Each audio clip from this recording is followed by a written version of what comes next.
There are 4 types of oils currently extracted from the earth. Oil sands are the worst by far. Here's why. Oil sands are a loose mixture of sand, clay, water, and bitumen. Bitumen is an extremely dense and viscous form of petroleum that is extremely difficult to extract. The exploitation of bitumen from natural seeps on the surface of the earth or through rock fissures goes back to the Paleolithic time. For thousands of years, bitumen has been used as an adhesive or for waterproofing, mostly in the construction industry and shipbuilding. From their modest beginnings, the oil sands are now eagerly sought as a source of energy. One of the largest oil sands deposits lies in Canada, holding up to 2 trillion barrels of oil spread over 80,000 square kilometers, making it the largest oil deposit in the world after Saudi Arabia.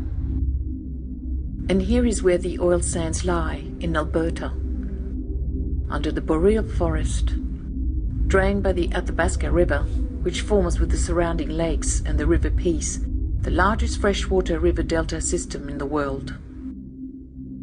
By 2010, Canada had tripled its production. In 2020, it will be the world's largest oil producer. The amount of energy spent recovering that oil and the pollution created in refining it is immense, and the impact on the environment profound. The amount of oil that can be recovered from the Alberta deposit is 169 billion barrels. Oil sands are recovered using 2 main methods.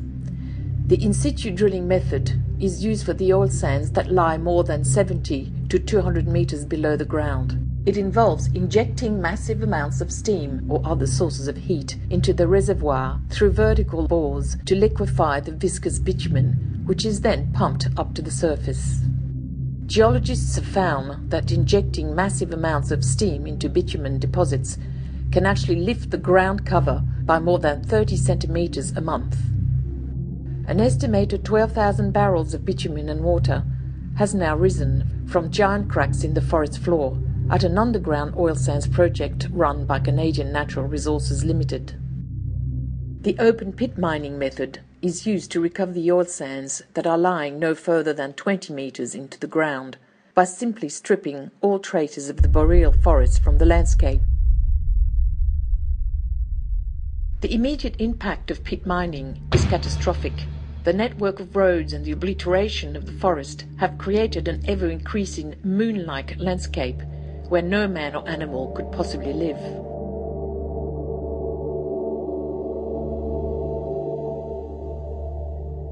This body of water is a signature feature of surface mining.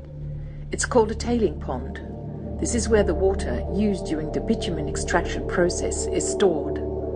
This wastewater is laced with toxins such as hydrocarbon solvents, ammonia and mercury.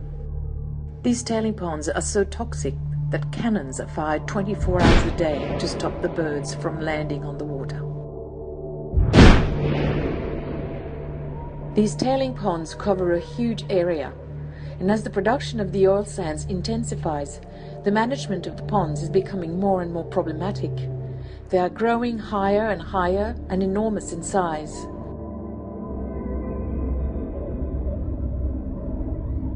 Alberta produces 1.8 million barrels of tar sands oil per day, making the atmosphere one big waste dump. As it stands, producing and processing oil sands results in 14% more greenhouse emissions than the average crude oil per barrel. The plants themselves use so much energy. The same energy could heat 3 million houses a day. Yet all major oil companies are building in the tar sands, wanting their share of the bonanza. BP, Shell, Exxon, Total, China, India, South Asia are all pouring in the cash, indulging in the oil-filled binge. Moving to tar sands indicates either that governments don't understand the situation or that they just don't give a damn, says James Hansen, a NASA climatologist.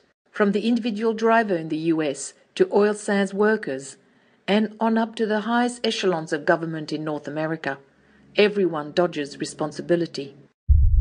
Alberta's government charges the lowest rates in the world. its share of oil revenues is only 39%, a situation which has benefited oil companies, forfeiting monies which ought to accrue to Albertans and Canadians. So the principal beneficiaries of this process are the executives and shareholders of the petroleum multinationals and greedy foreign markets whose only interest is exploiting this resource as rapidly as possible. The world is at a crossroads. The fossil fuels age can't be prolonged for the benefits of a few. There are plenty of intelligent people out in the world that have and will continue to develop cleaner and less carbon-intensive energies. With information overload from the internet and television, we have developed a kind of insensitivity to the world's woes in general and to the global warming of our planet. In the next few years, these plants will have destroyed such an immense area of Earth's wilderness, we will never see it again as we know it now.